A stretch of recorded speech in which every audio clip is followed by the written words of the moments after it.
Allah Məhəmməd ya Əli deməyək. Bunun əslində Quranla heç bir yaxından uzaqdan əlaqəsi yoxdur. Əbu Bəkir də sahabətdə, niyə ya Əbu Bəkir yoxdur? Bəs ondan əvvəlki insanlar məzhəbsiz mi olur? Əlimizi belləməklə nə olur? Mehdi gələcək, bütün dünyanı müsəlman eləyəcək, hər şey düzələcək, sonra təzədən dağılacaq, insanlar azğınlaşacaq, pozğunlaşacaq, sonra qiyamət olacaq. Mehdinin gəlişi ilə bağlı Quran-ı Kərimdə bircə ayə yoxdur. Bəziləri də deyirlər ki, yox, Mehdi gəlib intiqam alacaq. Kimi? Biz niyə görə Peyğəmbərin nəticəsinin əvəzinə xüsusi bir sevgimiz olmamalıdır? Peyğəmbərlərin xanımları heç biri Əhl-i Beytdən deyil. Mən demişəm ki, qiyamətin əlamətləri yoxdur, onlar deyir, var. Ona görə də Əhl-i Beyt anlayışına bizimkilər səhv təqdim edirlər. Mən bildiyim görə saqqal saxlamaq həm şiəlikdə var. Həm o insanlardan Peyğəmbər olandan sonra Peyğəmbər uniforması adı altında bir paltar geyinmir. Düyünlərə üfürən qadınların şərindən sənə sığınır. Niyə? Kişilər olsa sığınmıram. Qadını döyən kişilər cənnətə gedəcək. Orada Nisa surəsinin 34-cü ayəsində qadınların döyülməsini sanki Allah əmr edir. Bir qadın məsələn qaldıra bilmədiyi ağırlığı mən qaldıram. Yaxşı, bu günlərimdə bir qadının dünyaya gətirə bilməyəcəyi uşağı, kişi xeylağı gətirə bilirmi? Quran-ı Kərimdə cümə adlı namaz yoxdur. Düşünməyən insan problemdir. Çünki insan düşünmədiyi zaman kütlə halında gedərsə bir problemdir.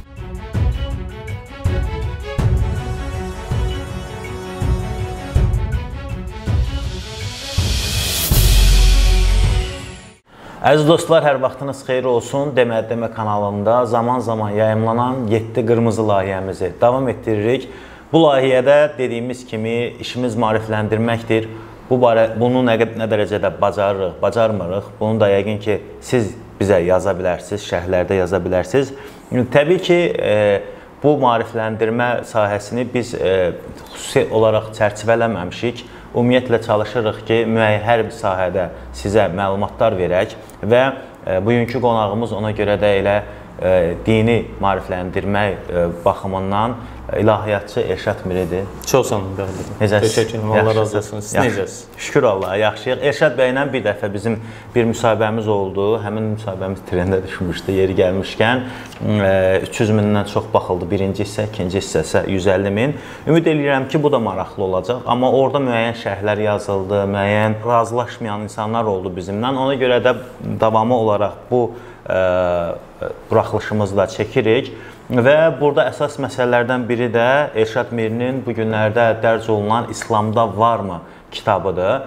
Bu kitab, deməli, bu kitabdan əvvəl Elşad Mirinin İslamda yoxdur kitabı nəşr olunub, amma Azərbaycanda nəşr olunmadı, Türkiyədə nəşr olundu və üzərində Azərbaycanda yasaqlanmış kitab olaraq qeyd olundu və Elşad Miri İslamda yoxduru, İslamda varmı elədi və ondan sonra Azərbaycanda çapına icazə verildi. İndi bu barədə danışacağıq. Başlayaq danışmağa. Allah Məhəmməd ya Əli deməyək. Deyək ki, Bismillahirrahmanirrahim. Yəni, mərhəmətli, rəhimli olan Allahın adı ilə. Çünki biz Allah Məhəmməd ya Əli deməklə bu günlərəm xristiyanlıqdakı ata, oğul, müqəddəs ruh anlayışına, təslis dediyimiz anlayışı gətirdik. Bu günlərəm o cürə deməklə hinduizmdəki mən özüm qəsdən dedim onu, çünki burada mən də qəsdən dediyinizə aydınlıq gətirməyə çalışıram ki, bunu bu günlərim təəssüflər olsun ki, Azərbaycanda çox istifadə edirlər. Bunun əslində İslamla heç bir əlaqəsi yoxdur. Bunun əslində Quranla heç bir yaxından uzaqdan əlaqəsi yoxdur. Bu sadəcə olaraq insanları həqiqətən yanlış bir şirkə sürükləyən bir sözlərdən biridir. Allah sözünə həm Məhəmmədi şərik eləyirik, həm əlini şərik eləyirik. Bu günlərim eyni zamanda bunu məscidlərə baxdığımız zaman da görə bilirik. Məsciddə bir yerdə Allah sözü yazılır, digər tərəfdə Məhəmməd sözü paralel olaraq qoyulur. Yəni bu sanki Allaha Məhəmmədi şərik qoşmaq kimi bir şeydir. Bunlar doğru deyil. Bundan başqa bu günləri məscidlərə getdiyimiz zaman görürük orada Əbu Bəkirin adının yazılmadığının şahid oluruq, Ömərin də, Osmanın da, Əlinin də, Həsənin də, Hüseynin də. Yəni Peyğəmbərin vaxtında belə bir şey var idi mi? Yox idi. Peyğəmbərin belə bir tövsiyəsi var idi mi? Olmayıb. Peyğəmbərin sahabələrinin belə bir davranışı olubmu? Xeyr, heç bir zaman. Yaxşı, bəs bu olmayan şeyləri biz çıxarıb bu günlərin eləməklə Peyğəmbərdən daha çox Allaha yaxın olduğumuzu mu göstərməyə çalışırıq? Yoxsa həmin insanları başqalarından daha çox sevdiyimizi mi iddia eləyirik? Yəni bunların hamısı yanlış bir yanaşmadır. Ona görə də söhbətə başlayarkən bunu düzəltmək istədim. Bu məsələyə aydınlıq gətirmək istədim. Ümumiyyətlə bu Allah Məhəmməd ya Əli bu ifadə hardan gəlir? Kimin ilk dəfə belə deyək də işlətdiyi şey o termin olub ya ümumiyyətlə təriqət dindirmi, məzhəbdirmi bunu işlədən, yoxsa necədir? Yəni bu günləri bir çox insanlar bunu işlədərkən bilmədən işlədirlər. Hansı məhzəbindən asılı olmayaraq işlətməyə çalışırlar. Amma bu məsələni sırf İslamla əlaqələndirmək də doğru deyil. Yəni belə deyək də, Rəşad bəy, yəni Məhəmməd peyğəmbərdir, sonuncu elçidir, Əli də səhabədir və 4 səhabələrdən biridir. Yəni 4 səhabədən, 4 xəlifədən. 4 xəlifədən biridir, üzr istəyirəm. Yəni bunlar hər ikisi İmamı əməl sahil insanlar olublar və insanların çox istədiyi. Bunların deyilməsində problem hardadır? Yəni hansı problemdir bu? Problem hardadır? Mən deyim. Birincisi bunu deməklə Allah həmişə özünün təkliyini, birliyini əsas gətirir. Yeganə Tanrı olduğunu əsas gətirir. İnsanlara, məsələn, o vaxt peyğəmbərlərin gəlişləri heç bir zaman insanlara nə isə başa salmaq, onları ateizmdən qurtarmaq olmayıb. Peyğəmbərlərin yeganə məqsədi insanların hər birini şirkdən, yəni Allahla vasitəçi qoşulanlardan təmizləmək olub. Peyğəmbərlərə maarifləndirmə missiyası bundan ibarət olub. Peyğəmbərlər dindarlara gəlib, dinsizlərə gəlməyibdilər. Ya nə deməkdir? Ya müraciət deməkdir. Məsələn, deyirəm ki, sən kömək imdad istəyir də ondan. Bəli. Ya Zəhra. Çünki bu məsələnin mən müzakirəsini də eləmişdim. Təsəvvür edin, deyirəm ki, əgər mən Yaponiyada olsam, orada ya Əli deyib, bir şey istəsəm, məni Əli eşidərmi? Deyir, bəli.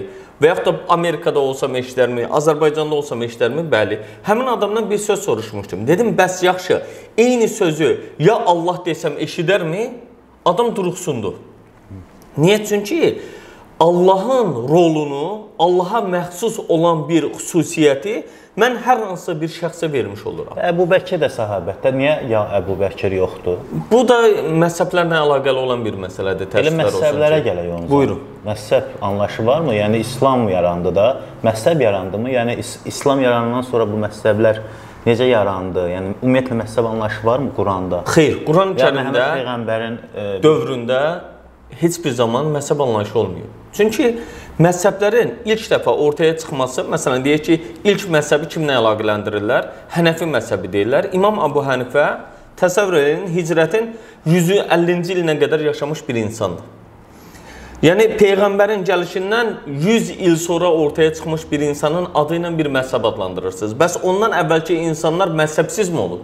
Bəli, məzhəbsiz olub. Yaxşı, o insanlar mı düz olub, sonradan məzhəb çıxaran insanlar mı düz olubdular? Təbii ki, məzhəbsiz olanlar. Peyğəmbərin özünün məzhəbi varmı? Xeyr, yoxdur. Allah Quran-Kərimdə Ali İmran surəsində nə deyir? Deyir, "Va'tasimu bihablillahi cəmiyyən." Hamılıqla, hamınız bir yerdə Allahın ipindən, yəni Qurandan yapışın. "Və tafarraqu" deyir. Yəni firqələrə bölünməyin, məzhəblərə bölünməyin, təriqətlərə bölünməyin. Təriqət də yoxdur da onda. Xeyr, təriqət dediyimiz anlayış isə bu 11-ci əsrdən sonra ortaya çıxmış bir anlayışdır. Məzhəb isə iki cür olur.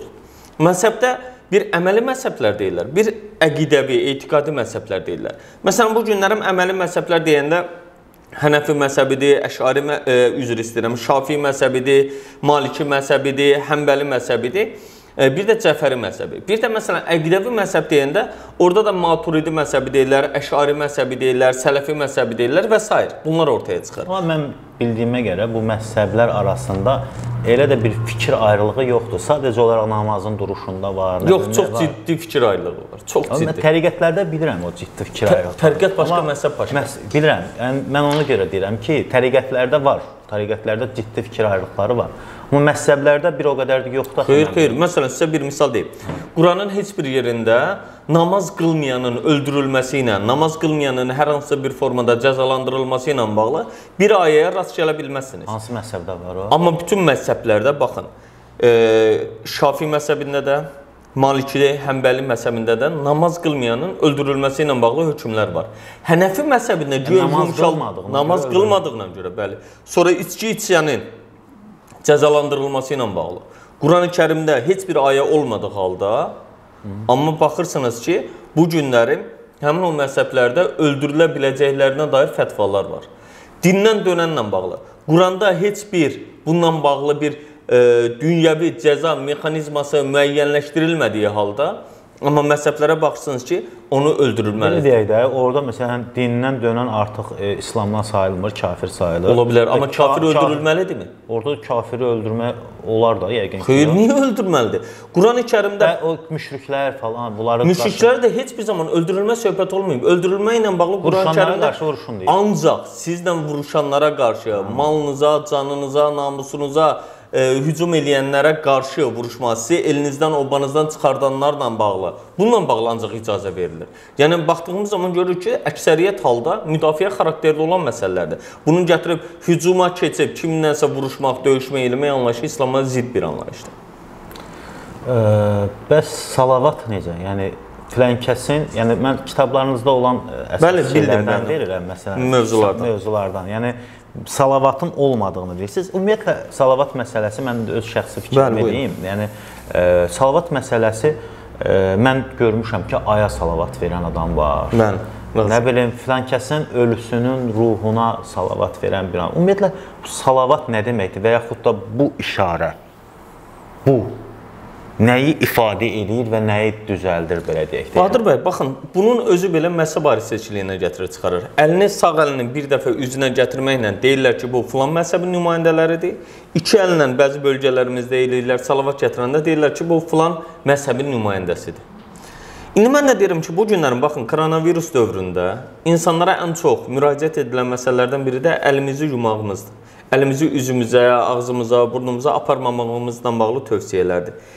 Belə bir ərəfədə bir insan salavat gətirir, həmin salavatı da çöldə olduğu zaman üzünə gətirirsə, bu nə dərəcədə təmizliyə riayət eləməkdir və yaxud da nə dərəcədə İslama uyğundur? Salavat sözü Quranda var, deyir ki, ayətdə belə deyilir, İnna Allahe və mələikətəhu yusalluna alən-nəbi. Allah və mələkləri Peyğəmbərinə salavat gətirirlər. Tərcüməni olduğu kimi deyirəm, indi izah edəcəm. Var Quranda bu salavat. Bəli. Ya eyyuhellezine amenu sallu aleyhi və sallimu təslimə. Deyir ki, ey iman gətirənlər və yaxud da ey iman gətirdiyini iddia eləyənlər, siz də Peyğəmbərə salavat gətirin. Bu salavatı biz necə başa düşmüşük? Salavatı elə bilmişik ki, belə əlimizi eləməklə, Allahümmə salli alə seyyidina Muhammedin və alə seyyidina Muhammed deməklə həmin o missiyanı atırıq Allahın üstünə ki, Allah deyir salavat gətirin, biz də deyir ki, ey Allahım, yəni biz salavat gətirdik, biz də Allahümmə salli alə seyyidina rəhbərimiz, nə bilim, Peyğəmbərimizə və ailəsinə salavat gətirdik güyə. Salavat nədir? Ərəb dilində salavat sözünün 3 mənası var. Salat sözündən gəlir. Salavat sözü salat sözünün cəmidir. 1. Salat sözü dua mənasından gəlir. 2. Əqimu sözünə, iqamə sözünə gəldiyi zaman namaz qılmaq mənasından gəlir. Heç bir qarşısında ifadə olmadan gəldiyi zaman müəyyənlik artikli və s. o zaman dəstək olmaq mənasından gəlir. Orada deyir ki, Allah və mələkləri Peyğəmbərə dəstək olurlar. Ey iman gətirənlər, siz də Peyğəmbərə dəstək olun. Biz də həmin sözü bir missiya, bir rituala çevirib Allaha deyir ki, sən özün dəstək olacaqsan. Bu nə qədər doğru ola bilər? Bunlar çox sonralar ortaya çıxdı bunlar. Bu mənalara gələn ifadələr. Salavat gətirmək kimisə ruhuna anlayışı yoxdur. Ayağa baxarkən salavat gətirmək yoxdur. Belə bir qayda yoxdur. Salavat nədir? O dediğiniz Quranda var axı o dedi. Bu mənadadır. Dəstək olmaq mənasında. Peyğəmbərə dəstək olmaq. Dəstək olun. Mütləq. Necə dəstək olacaqsan Peyğəmbərə? Bu günlərin Peyğəmbərin missiyası nədən ibarət idi? Allahın dinini insanlara çatdırıb onlara haqq yolu göstərmək. Yəni o seçimi onlara göstərmək, təbliğ eləmək, çatdırmaqdan ibarət olubdur, maarifləndirməkdən ibarət olub. Yəni bunu eləyərkən bu günlərin Peyğəmbər yoxdursa, siz həmin o Quranı, həmin o gətirdiyi Peyğəmbərin missiyasını yerinə yetirəcəksiniz. Yəni, bunun bir, belə deyək də, yəni, məsələn, Allah Məhəmməd ya ayəlini dediniz ki, yəni, burada şirk qoşmaq məsələsi var. Salavatın gətirməyinin hər hansı bir nəyi var, sakıncası deyirlər də türklər. Başa düşdüm. Nəyi var ki, yəni bu... Belə bir məsələ var da, yəni Allahın istədiyini biz qoyub, Allahın haşa səhv dediyini iddia eləyib, özümüzün doğru bildiyimizi iddia eləməkmi demək istəyirik? Çünki əlimizi belləməklə nə olur? Əlimizi belləməklə nə olur?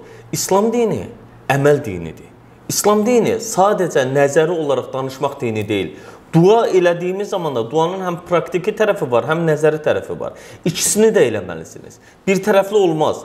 Nəyə görə? Çünki salavat gətirmək, konkret olaraq Peyğəmbərə dəstək həm canınla, həm malınla, dəstək olmaqdır. Amma belə eləmək nədir? Belə eləyirsiniz, bu günlərimdə hər hansısa bir din xadiminə 5-10 manat cibinə atmaqdan güya salavat gətirmiş olursunuz. Belə bir din anlayışı ola bilərmi? Yaxud da Peyğəmbərin adını çəkdiyimizə görə bugün salavat gətirən insanlar, o zaman belə bir sual çıxmırmı ki, ortaya Peyğəmbər özü sahabələri onu hər dəfə gördüyü zaman əlləri ilə salavat gətiribdilər. Hər dəfə Peyğəmbəri görəndə kimlərsə salavat gətiribdilər. Belə bir anlayış olubmu? Belə bir göstəriş olubmu? Belə bir tövsiyə olubmu? Bunların heç biri yoxdur. Yoxsa biz özümüz bunu hardan çıxaracağıq bəs? Dostlar, xatırladım sizə ki, bu kitabı müzakirə edirik. İslamda varmı kitabı və burada yazılanları müzakirə edirik. Amma Bahadır bəy, sizə bir söhbətə başlayarkən istəyirəm o məsələdə düzəliş edeyim. Çünki insanlarımız elə fikirləşərlər ki, İslamda yoxdur, Azərbaycanda qadağan edildi. Bütün məhkəmə instansiyalarında uduzduq və məsələ Türkiyədə düzdür, bu kitab həm Azərbaycan dilində, həm türk dilində çap olundu. Bu İslamda varmı? İslamda yoxdurun adı dəyişdirilmiş versiyası deyil. Sadəcə bu İslamda varmı? İslamda yoxdurun davamı mahiyyətində olan bir kitabdır. Çünki mən İslamda yoxdur anlayışını bir neçə cild halında planlaşdırmışdım. Çünki ora əlavə edəcəyim hələ mövzular var. İndi onu qadağan elədilər. Ümid edirəm ki, o qadağa da müəyyən bir müddət sonra aradan qalxacaq. Bu məhkəmələrə də həqiqətən o məsələ geri qaytarılacaq. Çünki buna ümidim var, heç bir zaman ümidsiz deyiləm. Hansı faktı əsas götürüb? Orada təsəvvür edin 7 mövzu idi. 7 mövzunun içində təsəvvür edin nə idi? Azyaşlı uşaqların ərə verilməsinə mən etiraz edirəm. Məhkəmə əsas 3 məsələnin üzərində dururdu. Deyirdilər ki, bir, seyidlik məsələsi orada gündəmə gəlmişdi ki, seyid məsələsi. Halbuki mən deyirəm ki, Quran-ı Kərimdə seyid anlayışı müraciət formasıdır. Bugün indi mən sizə Bahadır bəy, Bahadır müəllim dediyim zaman, müraciət elədiyim zaman həmin o bəy, müəllim sözü ərəblərdə bir seyid sözü kimi müraciət formasıdır. Yəni bunun hər hansı kimisə nəslindən gəlməsi ilə əlaqəsi yoxdur. Bunu izah eləmişəm. Digər məsələ isə, məsələn, əsasən üzərində dayandıqları Peyğəmbərlərin məsumluğu yox, yəni günahsızlığı yox. Bir də Merac məsələsi. Yox, Merac məsələsi hələm yazmamışam onu. Sadəcə bunu ifadə etmişəm. İndi xatırlaya bilmədim. Amma orada məsələn azyaşlıların ərə verilməsi məsələsi var idi. İslamda siğanın olmadığı məsələsi var idi. Ölüyə Quran oxumağın anlamsız olduğu məsələsi var idi. Sonra məsələn kişilərə güya cənnətdə hurilər veriləcəyi anlayışı var idi ki, bunun heç bir doğru bir anlayış olmadığı var idi. Yəni bu kimi 7 mövzu idi. İndi xatırladığım zaman o məsələni də qeyd eləyərəm. Amma bu onun daha fərqli versiyasıdır. Hətta bəzən bizə qeyri-rəsmi şəkildə bəzi yaxın insanlar dedi ki, kaş o kitab qadağan olunmazdı, bu qadağan olunardı. Amma sadəcə olaraq belə bir anlayışı artıq mənim bütün kitablarımın qadağan edilməsi doğru bir yanaşma olmazdı. Amma bilirsiniz ki, məsələn, bu kitabda qeyd elədiyim mövzular, bir də qeyd eləmədiyim, hələ yeni üzərində çalışdığım məsələlər var. İnşallah, yəqin ki, Quranın Ali İmran surəsinin tərcüməsinin üzərində işləyirəm. Azərbaycanda ilk dəfə elə bir tərcümə olacaq. Geniş, izahlı bir tərcümədir, açıqlamadır. Ondan sonra təkrar bu kitablar yenə də davam edəcək Allahın izni ilə. Deməli, İslamda həm də bir anlayış var, qiyamətin əlamətləri. Bəli. Mən ümumiyyətlə belə bu mövzuları niyə görə burada hamısını bir-bir toxunmaq istəyirəm. Bəzi insanların kitabı almağa imkanı olmur, bəzilərinə çatmır kitab. İndi sizdə bilmirəm neçə tiraj olub. İndi mən sizə bir şey deyim, Bahadır bəy. Baxın, imkanı olmayan insanlar, oxumaq istəyən insanlar bizə müraciət edə bilərlər. WhatsApp nömrəsi də vermişik. İstəyirsinizsə açıqlaya da bilərəm. 051 408 08 88. Orada yaza bilərlər. Onlara hədiyyə də veririk. Amma bizim bu kitabın məqsədimiz satışından da sadəcə xeyriyyə məqsəd danışır. Bir qızımızın təhsilinə yönəldilmiş bir yanaşmadır və kitabın təkrar çapı üçün vəssalam. Yəni, özəl olaraq bunu qiyməti də elə çox baha qoymadıq. 10 manata qoyulubdur. Vəssalam, elə bir şey yoxdur. 250 səhifəlik kitabdır. Ancaq yenə deyirəm, gücü çatmayan insanlara biz bunları hədiyyə göndəririk, hədiyyə veririk, hətta imzalayıb da veririk. Sadəcə koronavirus dövrü olduğuna görə imzalı bir bunun mətbuat konferansını keçirəmədik. Ümid edirik ki, bunu da keçirəcəyik, insanlara onu da təqdim edəcəyik. Amma yenə deyirəm, bu məsələləri həmişə özüm də YouTube kanalımda da bilirsiniz ki, işıqlandırmağa çalışıram. Bu mövzularda danışmağa çalışıram. Yəni insanlar sırf bu kitabı almaq məcburiyyətində deyirlər. İstəyərlərsə həmin o videolara baxmaları kifayətdir. Və təşəkkür edirəm ki, siz də bu imkanı yaratdınız ki, buradakı mövzuları biz insanlarımıza həqiqətən rahatlıqla çatdıra bilək. Qiyamətin əlamətləri. Bəli. Mən bildiyimə görə, yəni siz əslində varmı deyib yoxdur deyirsiniz də bütün punktlara. Yəni belə deyək də, yəni oradakı mən cavablara da baxdım. Əslində varmı deyirsiniz? Əslində elə bunu hər bir şey yoxdur qoymaq olardı. Məsələn, belə deyək də İslamda məhzəb anlayışı yoxdur. Əslində yoxdur yazmısınız bura. Bəli. Yoxdur yazmısınız. Razıyam. Deməli, İslamda qiyamətin əlamətləri ilə bağlı Qiyamət surəsi var. Bəli. Qiyamət surəsi və orada çox böyük surətdə mən bildiyim. Yox, Qiyamət surəsi kiçik surədir. Yəni orada xeyli şeylər var da. Yəni qiyamətin gəldiyi anda nə bilim nələr olar. Yox, elə bir şeylər yoxdur. O Qiyamət surəsində yerin guruldayacağı, qopacağı var axı. O yerin dağıdılacağı var. Əlamət yoxdur.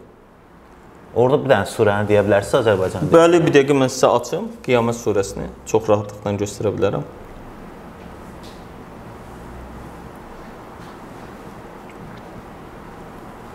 ...75-ci surədir. Baxın, orada deyir ki, Lə uqsimu bi yevmil qiyamə deyə and içirəm, məsələn, qiyamət günə və yaxud da şahid göstərirəm. Sonra və lə uqsimu bin nəfsil ləvvəmə davam edir. Orada deyir, mən sizə qeyd edeyim, biz onun barmaq uclarını bərpa etməyə qadirik. Sonra insan bundan sonra günah etmək üçün qiyamət günü nə vaxt olacaq deyə rişxəndlə soruşurlar. Fəizə bərqəl bəsər, gözlər deyir, həmin vaxt bərələ qalacağı. Sonra və xəsəfəl qəmər, ay tutulacağı. Sonra və cümiyyəş şəmsi vəl qəmər və günəşlə ayın qovuşacağı zaman. Yaqulul insan, həmin günləri insan deyəcək, yevməzin eynəl mafar, qaçacaq yer haradır. Bununla bağlıdır. Həmin gün hadisəni danışır. Məsələn, ayın tutulacağı, nə biləm. Ayın tutulacaq, bu gün də ay tutulur. Peyğəmbərin vaxtında da ay tutulub, həmişə tutulub. Yəni bizim dediyimiz məsələ orada günəş tərsinə çıxacaq. Məsələn elə bir şey var məncə. Xeyr, bilirsiniz o qiyamətin əlamətlərindən bağlı iki forma qeyd edirlər. Bir deyirlər ki, qiyamətin böyük əlamətləri var, bir də kiçik əlamətləri. Siz dediyiniz böyük əlamətlər kimi təqdim olunur ki, güya günəş şərqdən yox, qərbdən çıxıb şərqdə güya batacaq. Var da o güya deyil də, yəni o ayədə var. Xeyr, yoxdur ayədə. Mən oxumuşam həqiqətən. Bəlkə səhv oxumusunuz. Bəlkə hədislərlə, rəvayətlərlə qarışdırırsınız. Gün batdığı yerdən doğacaq. Gün var, Əş-Şams surəsi var. Batdığı yerdən doğacaq anlayış yoxdur. Mən mübahisə etmək istəmirəm, amma İstəyirsə eləyək. Gəlin Qurana baxaq. Baxarıq onda, müsaadən sonra baxarıq. Bəli, məmnuniyyətlə. Amma başqa bir şey deyim. Məsələn, onun böyük əlamətlərdən biri var. Məsələn, Dabbatul Arz deyirlər. Sonra o siz dediyiniz ayın yarılması Qəmər surəsində ayın ikiyə yarılması ilə bağlıdır. Həmin o sırf məsələn bəzən onun peyğəmbərin möcüzəsi kimi təqdim edirlər. Onu da deyirlər ki, nə bilim kimsə Amerikada nə bilim Dəccal çıxacaq. Yox. Ayı vurub yarıblar, raket atıblar aya, ortadan yarılıb eləyib. Aya raket atıldı onunla bağlı. Amma onun ortadan yarılması ilə bağlı bunlar nağıllardır. Nağıllardır bunlar hamısı. Onun kanalında yayımlanır. Bunlar nağıllardır ki, güya kimsə ayı yarıb. Bu rəvayətlərdə gətirirlər ki, güya Peyğəmbərimiz əli ilə, barmağı ilə ayı ikiyə yarıb. Bunlar nağıllardır. Bunlar Qurana əsas olmayan məsələlərdir. Yəni belə bir anlayış yoxdur. Sadəcə olaraq qiyamətin əlamətlərini dediyim kimi iki formada eləyirlər. Bir böyük əlamətləri var, bir də kiçik əlamətləri olduğunu deyirlər. Halbuki Quran-Kərimdə Muhammed surəsindən baxın, mən sizə deyim, 47-ci surədə həmin orada da qeyd olunur ki, onun əlamətləri artıq gəlib bitmişdir. Yəni artıq əlamət olmayacaq. Əlamət dediyimiz nədir? Bir şeyin əlaməti gəldiyi zaman hamı bilir. Amma Allah Quranda deyir ki, o bəğtətən deyir olacaq. Yəni qəfildən, anidən, qəfildən olan bir şeyin əlaməti ola bilərmi? Mümkün deyil bu. Çünki bu, Allah onu qəfildən eləyəcək. Amma bir insanın özünün qiyaməti həmin o insanın vəfat eləməsi ilə başlayır. Amma ümumi olaraq kainatın qopması ilə bağlı prosesləri Allah qəfildən olacağını bildirir. Hətta, üzr istəyirəm bunu da deyim, Taha surəsində deyir ki, hətta onu deyir, Allah az qala özündən belə gizləyəcəkdir. Baxın, bu elə belə ifadə deyil. Az qala özündən belə gizləyəcəkdir. Bunu Peyğəmbərin bilməsi mümkün deyil. Peyğəmbər bilməyə, bu günlərin qiyamətin qopacağı ilə bağlı bəzi alimlər var. Məsələn, alimlər deməyim, alim adı altında gizlənən şarlatanlar var ki, müəyyən rəqəmlər deyirlər. 2000 nə bilim filancı ildə dəqiq il deyənlər var idi. Yəni dəqiq il deyənlər indi də var. Məsələn, kitablarda da var. 2100 neçə deyənlər var. Xatırlayırsınızsa 2012-ni dekabr ayı idi, yoxsa hansı idi? Onu xristianlar demişdi. Məsələn, onu deyənlər var. Yəni həmişə belə bir şeylər olub, bunlar hamısı nağıldır. Allah Quran-Kərimdə dəfələrlə onun anidən, qəfildən bir anda baş verəcəyini bildirir. Qəfildən olan bir şeyin heç bir zaman əlaməti ola bilməz. Bu doğru yanaşma deyil. Çünki məsələn deyirlər ki, böyük əlamətlərdən biri nədir? İsa peyğəmbər təkrar yer üzünə gələcək. Sonra deyirlər ki, İmam Mehdi sahibə zaman yer üzünə gələcək. Bunlar yoxdur Quran-Kərimdə. İsa peyğəmbərin gəlməsi ilə də bağlı yeri gəlmişkən elə var kitabınızda. Bəli, o haqqda da yazmışam. Yəni, çünki o Mehdi məsələsinə qayıdırıq. Belə burada bəziləri Mehdinin elə o İsa peyğəmbər olduğunu düşünürlər. Bəziləri də düşünürlər ki, yox, Mehdi əleyhissalam 13-cü imamdır. O 12-ci imam olur, təzədən zuhur eləyəcək. Yəni əgər qiyamətin siz dediyiniz kimi əlaməti yoxdursa və anidən olacaqsa, Mehdi orada nə iş görəcək? Ay sağ ol. Və yaxud da deyək ki, bir insan gəlib dünyaya, əgər o insan Mehdini görmürsə, Mehdinin yaşadığı dövrdəki həmin o möhtəşəmliyi güya görmürsə, o zaman o insanın günahı nədir? Bu fikir hardan gəlir ki, Mehdi gələcək, bütün dünyanı müsəlman eləyəcək, hər şey düzələcək, sonra təzədən dağılacaq, insanlar azğınlaşacaq, pozğunlaşacaq, sonra qiyamət olacaq. Bu hardan gəlir yəni? Bahadır bəy, bu Bosniya-Hersegovinanın ilk prezidenti var idi. Aliyə İzzetbəgoviç. Onun dediyi çox gözəl bir söz var. Deyir ki, Mehdilik bizim tənbəlliyimizin bir nəticəsidir. Yəni biz insanlardan öz işimizi görüb nəticəni gözləməyin əvəzinə işimizi gücümüzə atıb kimisə gözləyirik ki, gəlib bizim yerimizə bizim işimizi görəcək. Ona görə də oradakı məsələ nə ilə bağlıdır? Konkret olaraq Mehdinin gəlişi ilə bağlı Quran-Kərimdə bircə ayə yoxdur. Bircə işarə yoxdur. Bu nə ilə bağlı idi? Məsələn, deyək ki, bütün ölkələrdə məsələn, maddəyə deyilən bir anlayış var. Bəzilərində deyir ki, bu maddəyə gəlib bizi qurtaracaq. Yahudilikdə var ki, Məsih gəlib bizi xilas eləyəcək. Xristianlıqda var ki, İsa təkrar gəlib bizi xilas eləyəcək. Yəni, bu insanları öz xilasını kiminsə adı ilə, kiminsə gəlişi ilə görürlər, kiminsə nəsli ilə əlaqələndirirlər.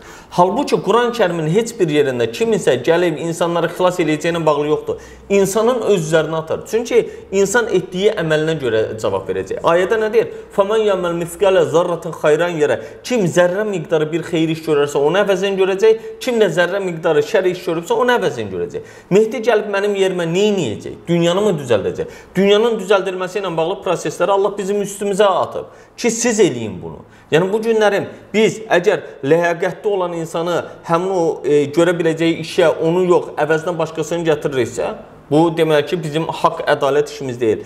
Ədalət olduğu yerdə Allah deyir ki, yaxınlarınızın əleyhinə olsa belə ədalətdən uzaqlaşmayın deyirsə, əgər biz bu günlərim müəyyən vəsaitlə, tanışlıqla, tapışla, həmin o məsələdə vəsaiti ilə bu ədalətin üzərindən keçə biliriksə, o zaman bunu biz necə əlaqələndirib gözləyə bilərik ki, Mehdi gəlsin, bizi xilas eləsin. Necə xilas eləyəcək? Mehdi gələndə hansı məzhəb qəbul edəcək? Bir məzhəbin Mehdi dediyini o biri deməyəcək.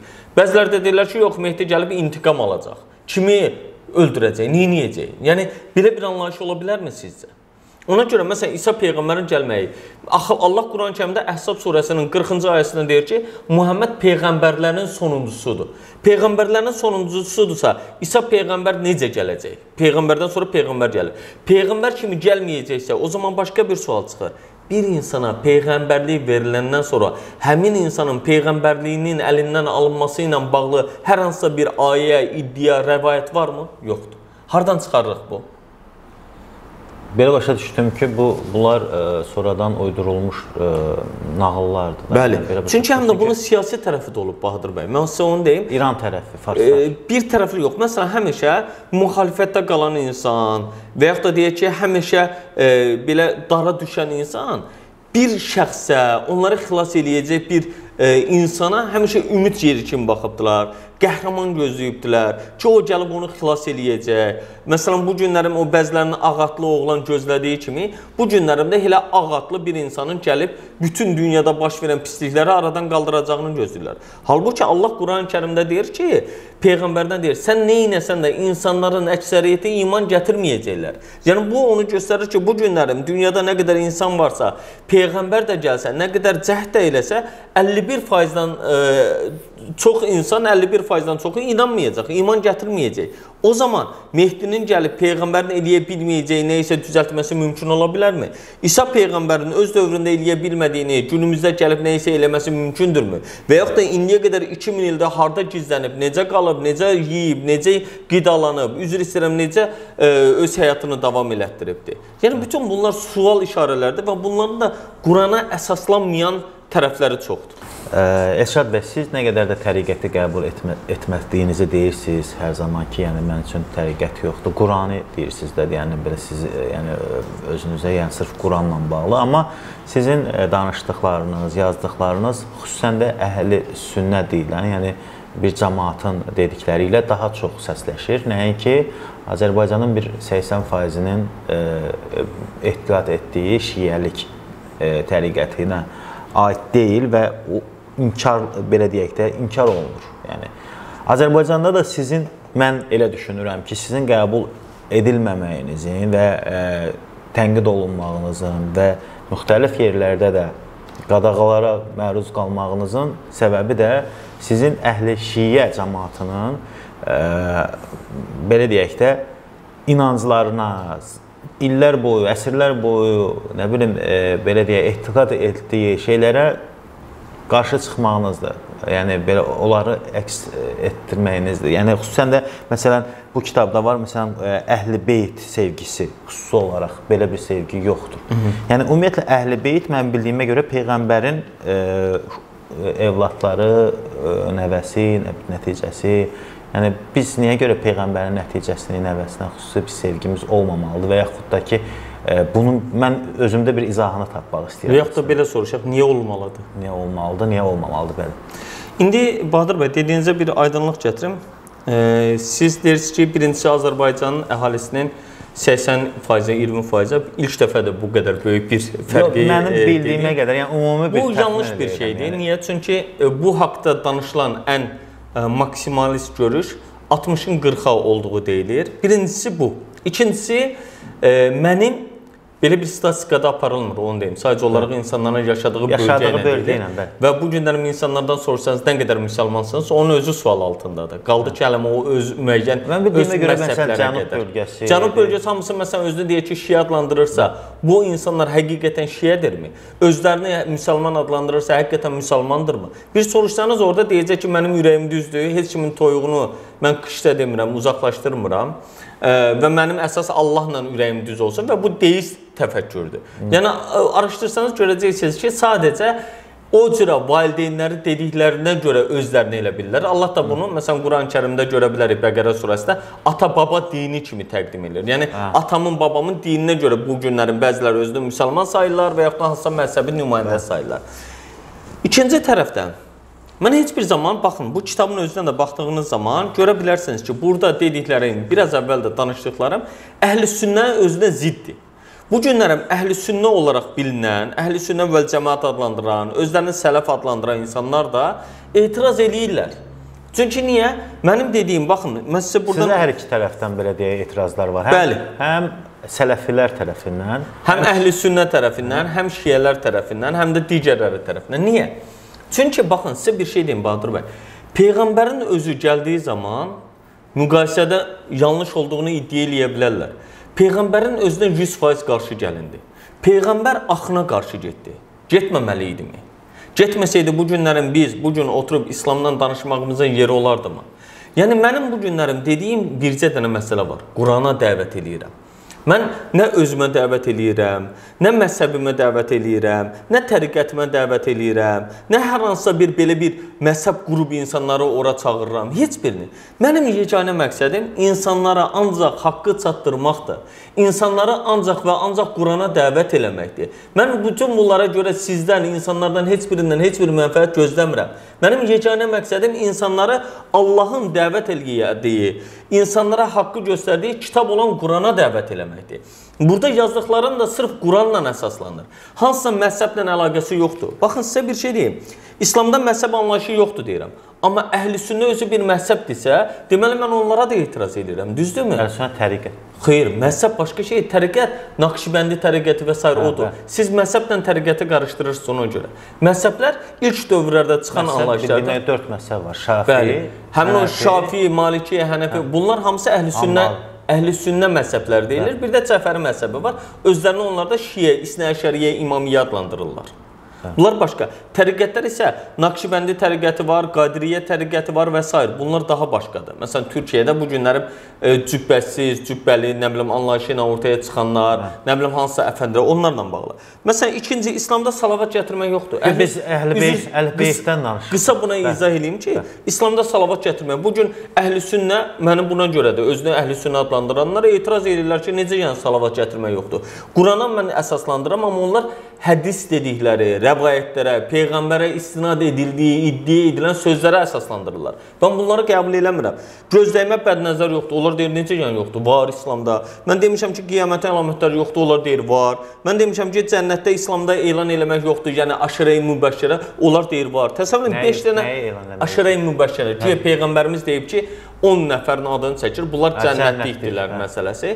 Yəni Peyğəmbər heç özü necə olacağını Allah Quran-Kərimdə bildirilir. Əhqaf surəsində bilmədiyi halda başqalarının necə cənnətli və yaxud da cəhənnəmli olduğunu deyə bilərdi. Yəni bunun özü də bir yanlışdır. İkinci bir məsələ, Əhl-i-Beyt məsələsindən gələndə, Əhl-i-Beyt əhl ailə deməkdir, beyt də ev deməkdir. Yəni Əhl-i-Beyt olanda mən sizdən soruşuram, Bahadır bəy, sizin yoldaşınız Əhl-i-Beyt sayılır ya sayılmır? Sayılır. Ay sağ olun. Sizin yoldaşınızın, övladlarınızın anası olan xanım əgər sizin əhl-i-beytini sayılırsa, amma bu əhl-i-beyt anlayışına görə deyir ki, Peyğəmbərlərin xanımları heç biri əhl-i-beytdən deyil. Bu necə ziddiyyət deyilmi sizcə də? Necə yəni mənim ondan olan övladlarım əhl-i-beyt sayılacaq, amma onlara dünyaya gətirən qadın əhl-i-beyt sayılmayacaq. Bu qadın, bu necə doğru ola bilər?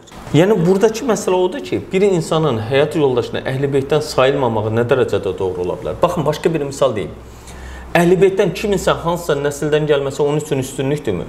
Bahadır bəyin özünün atasını, anasını seçmə hüququ var idimi? Olmayıb. Hansısa ölkədə doğulma hüququ var idimi? Yoxdur, olmayıb. Yaxşı, o zaman mən belə bir hüququm yoxdursa, bunlar da məndən asılı deyilsə, bunları da hər hansısa bir formada qazanaraq əldə edə bilmirəmsə, Allah məni bunlardan sorğu-suala mı tutacaq?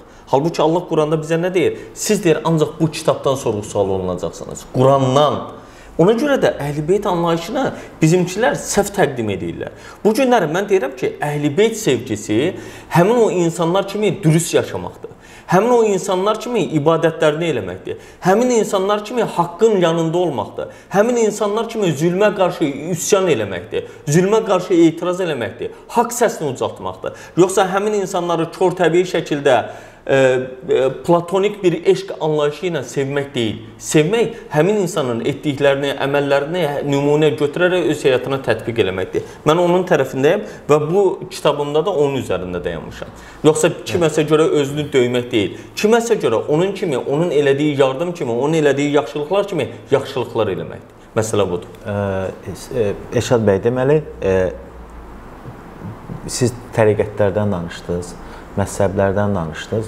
Ümumiyyətlə, bəzi məzhəblərin bəzi, belə deyək də, özlərini fərqləndirmək üçün elədikləri şeylər var. Məsələn, bəziləri saqqal saxlayır, bəziləri, nə bilim, digər məsələlər eləyir. Mən bildiyim görə saqqal saxlamaq həm şiəlikdə var, həm sünnilərdə var, həm vahabizmdə də var. Yəni, vahabilər biraz daha çox saqqalını saxlayırlar, buğlarını qırxırlar. Şalvarlarını biraz da belə şey. Bu ümumiyyətlə bu geyim məsələsi hardan gəlir, çıxır və orada da sizin kitabda da saqqal məsələsində toxunmusunuz. Yəni ümumiyyətlə o saqqal məsələsindən tutaraq digər o, yəni İslamda müsəlmanın xüsusi bir geyim tərzi varmı? Yəni ki, yəni belə geyinsin, belə saqqal saxlasın, saçını bu cür piçoskasından bu cür ayırsın, elə bir şey varmı yəni? Təəssüflər olsun ki, bunlara müsbət cavab verə bilməyəcəm. Çünki İslamın özünün bir uniforması yoxdur. Hər hansısa ki, bir sabahlarında hansısa bir ulduzu olsun, bunu ulduza görə bu adamın adı Hüccətül İslam olsun, Ayətullah olsun, Ayətullahul Üzmə olsun və s. olsun. Belə bir anlayış yoxdur İslam dinində. Bunlar hamısı sonradan uydurulmuş anlayışdır. Məsələn, bu günləri Peyğəmbərin dövründə, baxın, Peyğəmbərin özünün forması, geyimi, görünüşü ilə Peyğəmbəri inkar edən öz əmisinin, Peyğəmbərə zülümlər verilən öz əmisinin, Əbu Sufyan əmisi deyil, Əbu Ləhəbdən söhbət edirəm. Məsələn, bu Peyğəmbərlə eyni dövrdə yaşayıb, Peyğəmbər əslində, məsələn, onun qardaşı oğlu olub, Peyğəmbərə etiraz edib, Peyğəmbər də saqqallı idi, o da saqqallı idi. Peyğəmbər də onun kimi ərəb formasında, həmin o indi bugün cələbiyyə deyirlər, onu giyinirdi və yaxud da əmmamə deyirlər, əba deyirlər, onu giyinirdi. Həmin dövrün giyimini giyinib. Peyğəmbər həmin o insanlardan Peyğəmbər olandan sonra Peyğəmbər uniforması adı altında bir paltar giyinməyib. Bizim dövrdə yaşasaydı belə üç düymə geyinərdi. Niyə də giyinməsin? Niyə də giyinməsin? Peyğəmbər heç bir zaman bunlara görə deyil. Peyğəmbər beynin içindəki həmin o bütlərlə, insanların bütləşdirdikləri ilə mübarizə aparıb. İnsanların Allahla aralarına qoşduqları həmin o vasitələri çıxarmağa çalışıb. İnsanlara haqqı bu cürə çatdırmağa çalışıb ki, Allah bizə Quran-ı Kərimdə nə deyir? Şah damarımızdan da yaxındır. Şah damarımızdan yaxın olanı biz özümüzdən uzaqda bildiyimizə görə araya vasitələr qoşuruq, vasitəçilər qoşuruq. Ona görə bunlardan uzaqlaşdırmağa həmişə çalışıbdır. Peyğəmbərlərin missiyası bu olub. Yoxsa hansısa giyimə görə, hansısa forma... Təsəvvürən, Peyğəmbər bu günlərim deyək ki, Səudiyyə Ərəbistanında, indi deyək, Ərəbistan yarımadasına gəlməyib. Sibirdə gəlsəydi, giyimi sizcə Ərəb ölkəsində olan bir giyim formasında mı olasıydı? Həmin gün bir ay dözməzdi, vəfat eləyərdi. Yəni bu mümkündürmü? Və yaxud da Antarktidada gəlsəydi, orada insanlar olsaydı və yəni o insanların giyimi kimi yox, sırf konkret olaraq başqa cür mü giyinməli idi ki, yox, belə bir giyim forması var? Yoxdur.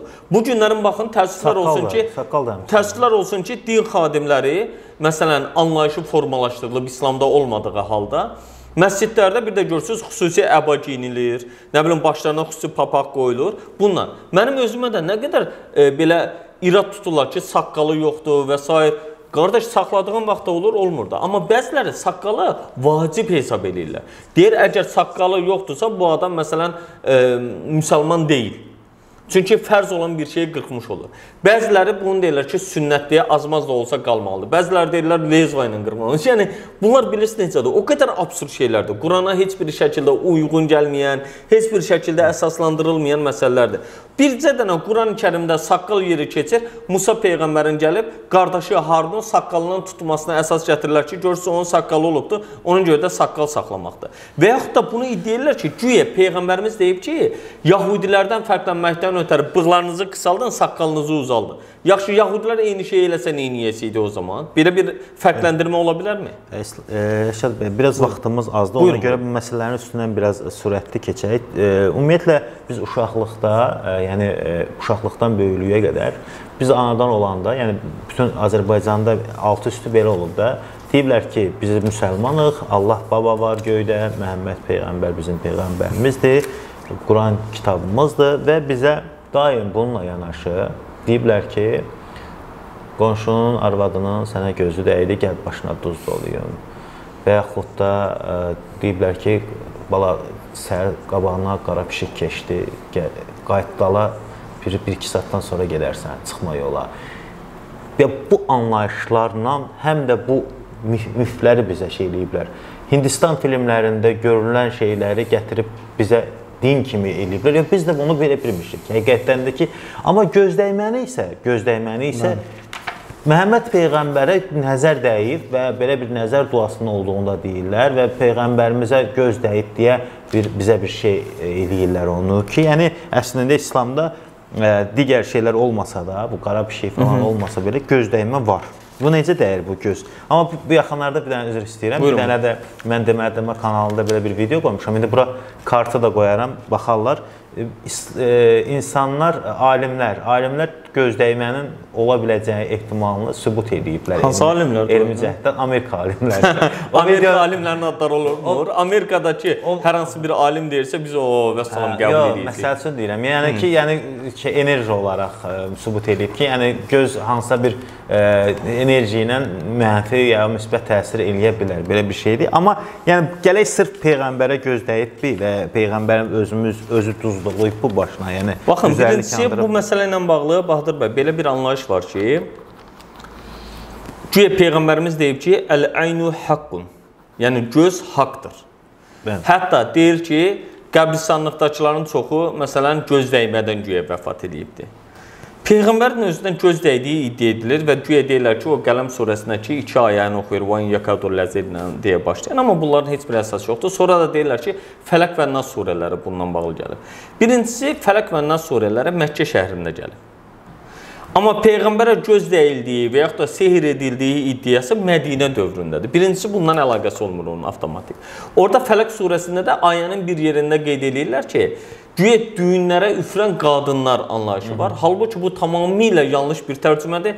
Oradakı tərcümənin əsli isə orada uqad sözü keçir. Yəni əqdlərə, müqavilələrə, fitnə, fəsad qarışdıranlardan gedir söhbət. Amma bu günlərin bunu gətirmişik, düyünlərə üfürən qadınlar. Sanki kişilər olsa olar, qadınlar olsa olmaz. Düyünlərə üfürən qadınların şərindən sənə sığınır. Niyə?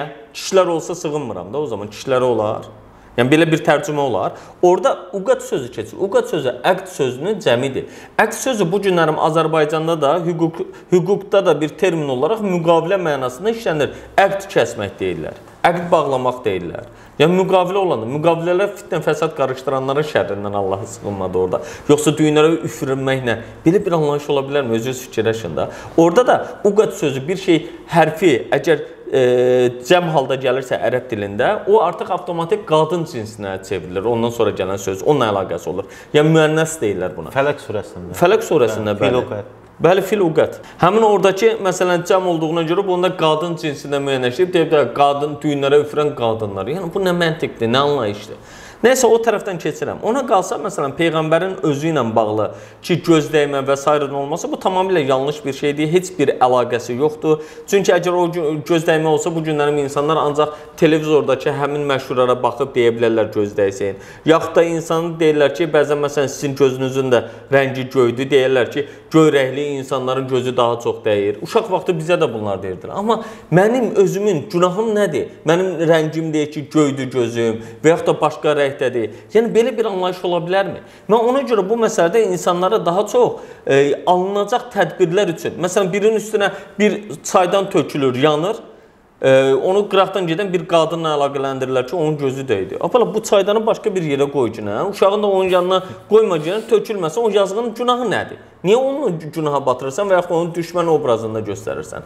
Yəni bunlarda da qısa olaraq izah elədiyim məsələ budur ki, bəli Quranda heç bir şəkildə bəd nəzər dediyimiz, göz dəyməsi anlayışı yoxdur. Hətta nəzər duası nədir bəs o? Nəzər duası da onu o dediyim kimi bayaq Qələm surəsində gələn ayəni deyirlər ki, sanki peyğəmbərə baxıb onu yerlə yeksan eləyəsi idilər gözləri ilə. Bu ayəni gətirirlər. Oradakı məsələ də o insanların paxıllıqları ilə bağlı olaraq baxmaları ilə bağlıdır. Yoxsa onu gözləri ilə vurub yıxmaları ilə bağlı deyil. Nəzər duası, nəzər ayəsi deyilən bir ayə, dua yoxdur. Bunlar sonradan uydurulmuş anlayışlardır. Konkret olaraq praktiki bir məsələni gətirirlər sırf nəzərə, sonra da onu eləyirlər. Kimsə dəstəmaz suyu tökülməlidir. Dəstəmaz olanda insan kirli suyu olar da. Sonra həmin adamı ya içizdirirlər, ya onu təzədən qüsul aldırırlar. Yəni bu anlayışlar hamısı, üzr istəyirəm, natəmizlikdir, iyrənclikdir, İslamın o təmizlik mahiyyətinə uyğun olmayan anlayışlardır. Ona görə bunlardan uzaqlaşmaq lazımdır. Mən də bu kitabda, İslamda varmı da, həmin o bədnəzər məsələsini konkret olaraq ondan açıqlamışam.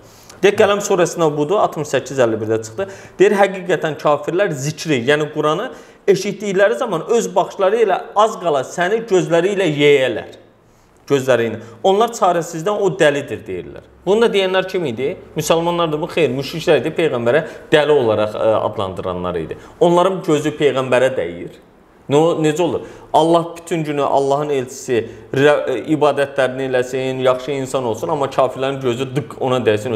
Əgər elə bir şey varsa, gəlin bu günlərim Ermənistana elə gözü dəyənləri göndərən, qırağın onların hamısını. Cəlil Məmmədquluzadənin Danabaş kəndinin əhvalatları əsərində deməli orada bir kənd müqayisə eləyir. Kəndin ortasından bir çay keçir, bir tərəfində ermənilər yaşayır, bir tərəfində Azərbaycanlılar yaşayır. Ermənilər onlardan neçənci gün, 5-ci gündürmü, neçənci? Bazar günü, müqəddəs gün sayılır. Bazar günü yığışıb məsciddə, kilsədə daha doğrusu müzakirə edirlər, təhsillərini müzakirə edirlər, sosial problemləri falan.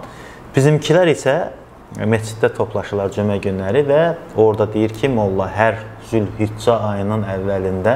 Elə Zülhiccə ayındayıq, ya Zülhiccəndə əvvəli deyil. Qadını döyən kişilər cənnətə gedəcəklər, nəsə belə bir şey var. Döymüsünüz siz Zülhiccə ayının əvvəli. Olar mı elə bir şey? Mən əksinə burada Quran-ı Kərimin çox maraqlı bir şeyə toxundunuz Bahadır bəy, çox sağ olun buna görə. Quran-ı Kərimin Azərbaycan dilindəki bütün tərcümələrinə baxın. Orada Nisa surəsinin 34-cü ayəsində qadınların döyülməsini sanki Allah əmr edir.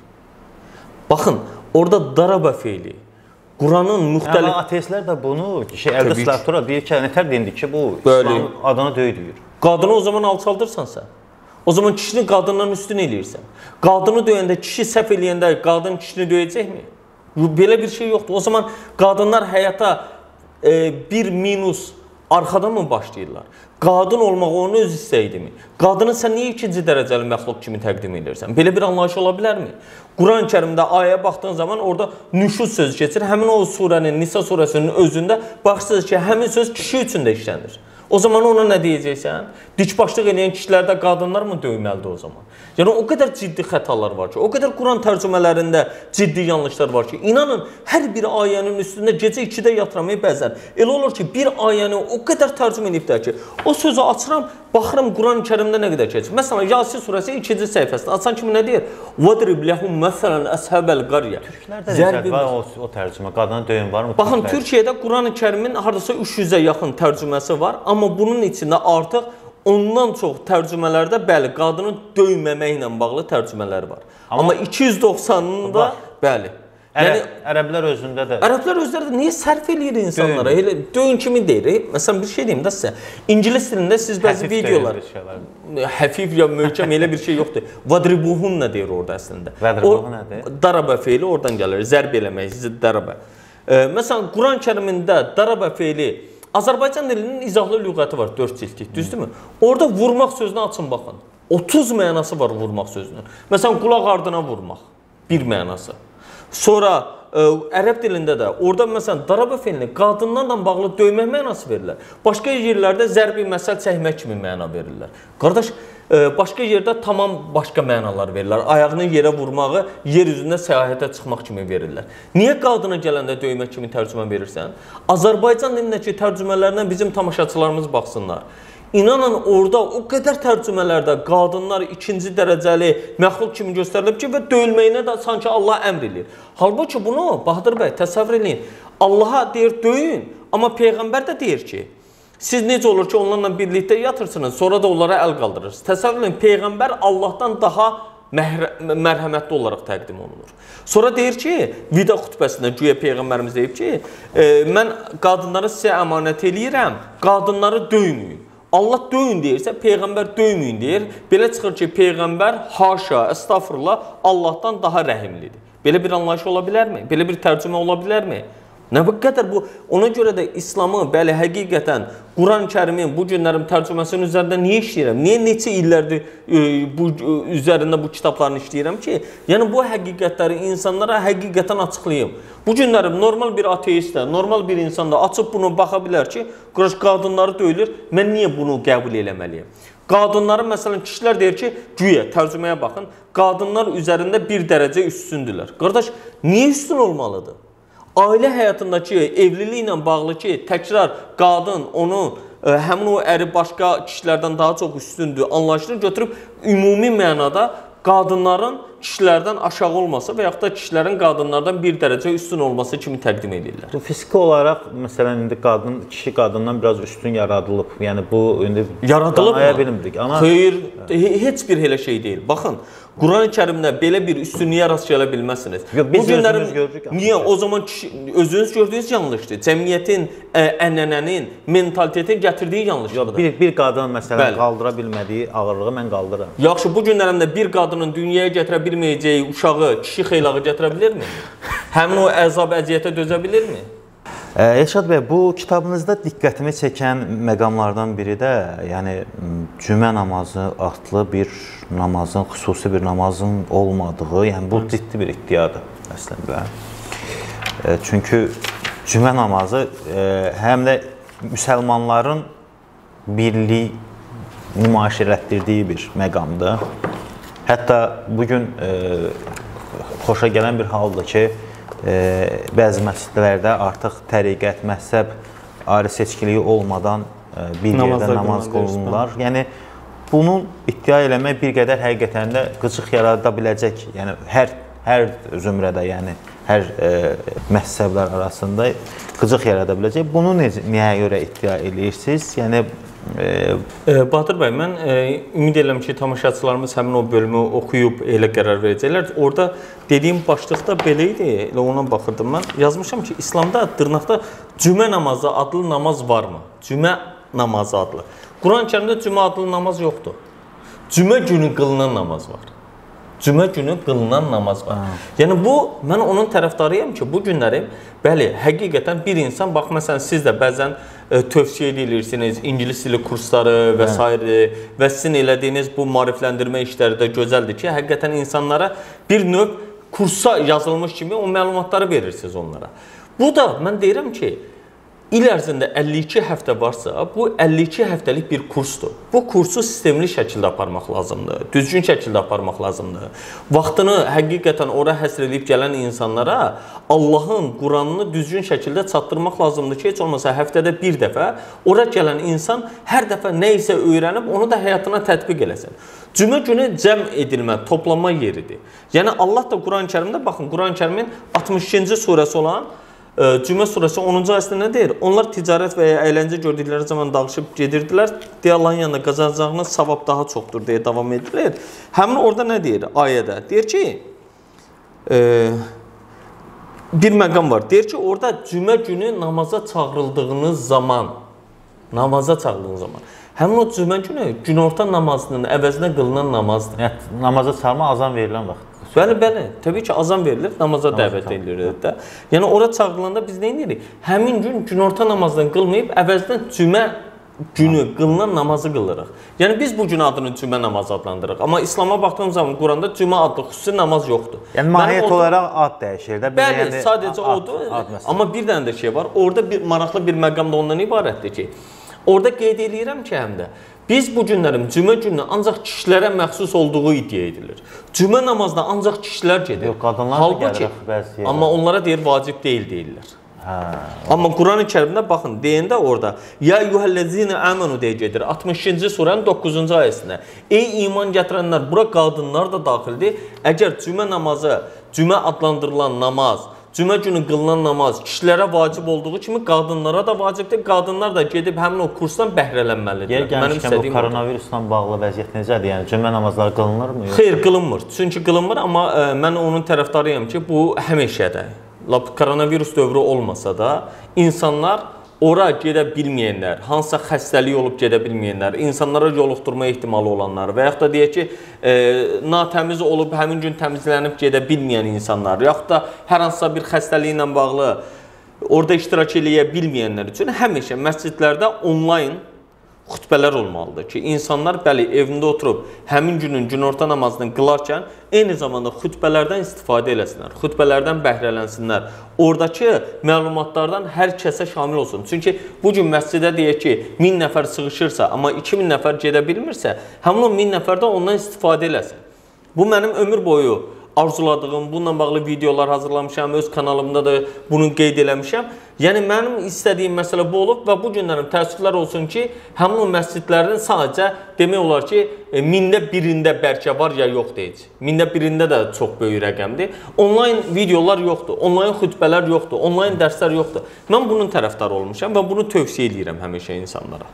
Elşad bəy, deməli bəzi məsələlərdən danışdıq. Ümumiyyətlə burada bu kitabda başqa məsələlər də var. Məsələn, xəlifə təyin edilməsi məsələsi var. 5 şərtdən ibarət olması anlayışı yoxdur məsələsi var. İslamın belə. Bəli, İslamda mehdilikdən danışdıq əslində.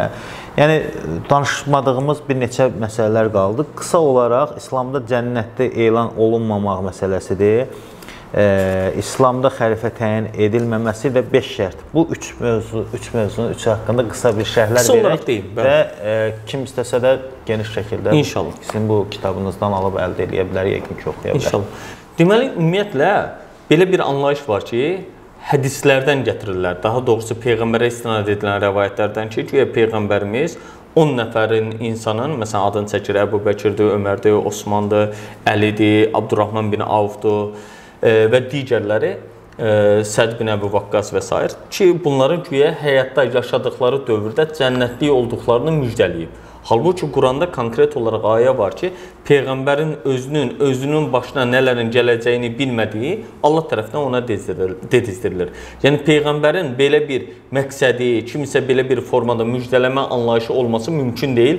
Bu, Qurana ziddi, onu orada açıqlamışam. Digər məsələ qeyd elədiyiniz, deməli 5 şərtlə bağlı ibarət idi. Deməli, ümumiyyətlə, belə bir fikir var ki, deyirlər ki, İslam 5 şərtdən ibarətdir. Bu da nədir? Güya kəlmə-i şəhadəti gətirməkdir, namaz qılmaqdır, oruç tutmaqdır, zəkat verməkdir, həccə getməkdir.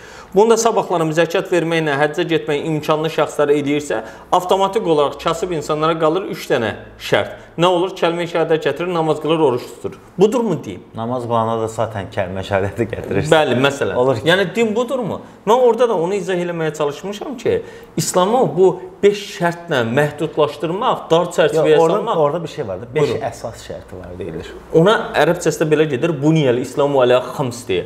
İslam 5 təməl üzərində bina edildi. Qardaş, yaxşı, indi bir şey soruşum. Bəs ədalət, bəs haqq ədalət dediyimiz anlayış, insanlara yaxşılıq eləmək. Onu belə izah edirlər ki, məsələn, həm namaz qılan, həm oruç tutan adam, onsuz da imanlı adam olur, əməli, o şeylərdə zaten öz-özünə gəlir. Buna deyirlər malalama taktikası.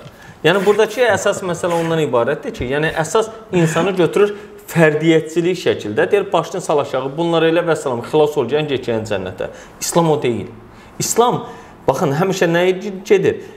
İman gətirdiyini iddia edirsənsə, iman gətirdiyini əməllərindən isbat eləməlisən. Bu əməllər də iki cürədir. Biri var həsən əməllər, biri var salih. Həsən dediyin, mənlə Allah arasında olan elədiyim, məsələn, ibadətlərimdir, yaxşılıqlarım bunlardır. Salih əməl isə mənim əlimdən və dilimdən başqa insanların faydalandıqları, insanlarla müsbət əlaqədə olan, topluma, cəmiyyətə, xalqa verdiyim faydalarla bağlı olan məsələlərdir.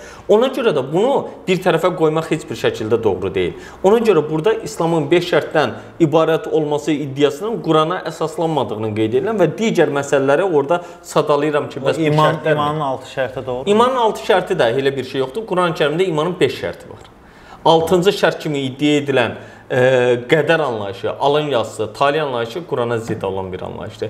Qurandakı qədər sözü ölçü, meyar deməkdir. Çünki o Bəqərə surəsinin axırıncı ayəsindədir. Alın yazısı yoxdurmu yəni? Xeyr. Alın yazısı necə olmalıdır? Əgər alın yazısı bununla bağlı inşallah başqa bir mövzuda geniş açıqlama verərik, yəqin bir müsahibə eləyərik.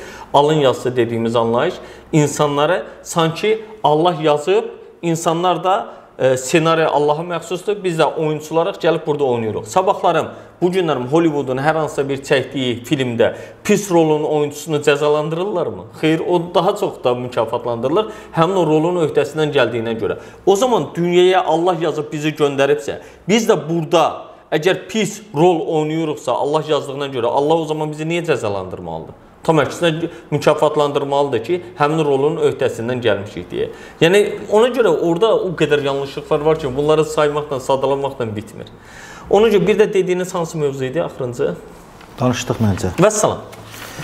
Bəli, Təşəkkür edirəm Bahadır bəy bu imkanı verdiyinizə görə. Ümid edirəm ki, insanlarımıza həqiqətən məqsədlərimiz sadəcə olub və sadəcə maarifləndirmədir və buna görə dostlarımızdan, insanlardan, tamaşaçılardan, seyircilərdən heç bir şey istəmirəm. Heç bir məqsədim yoxdur. Yeganə məqsədim həqiqətən insanları Qurana dəvət eləməkdir.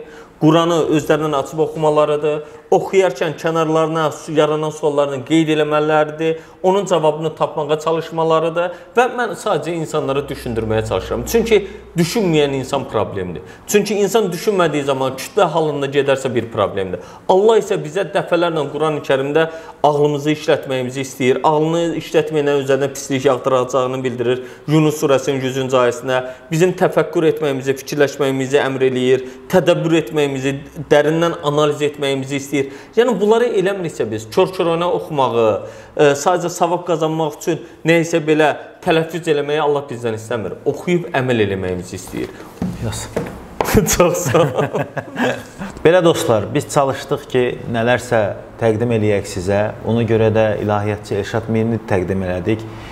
Hansınız fikirlərlə razı deyilsinizsə və yaxud da aranızda ola bilər ki, İslam xadimləri ola bilər və yaxud da keçən səfərki müsahibəmdə bir neçə iradlar gəldi ki, bu verilişi niyə çəkdin, niyə Elşad Mirini çağırırsan? Mən sizə bir daha da buradan qeyd eləmək istəyirəm ki, kim başqa hansısa bir əks iddiası olanlar varsa, onları da bu studiyada qarşılamağa hazıram. Mənim sahəm, peşəm jurnalistikadır və işim də sual verməkdən ibarətdir. Və suala cavab verəcək kimlər varsa, gəlsinlər, otursunlar, bu şeylərin əksini iddia edənlər varsa, onlarla danışaq, onları da yayımlayaq. Belə, sağ olun Elşad bəy, təşəkkür edirəm sizə studiyamızı gəldiyiniz. Allah razı olsun, təşəkkür edirəm, çox sağ olun. Sağ olun.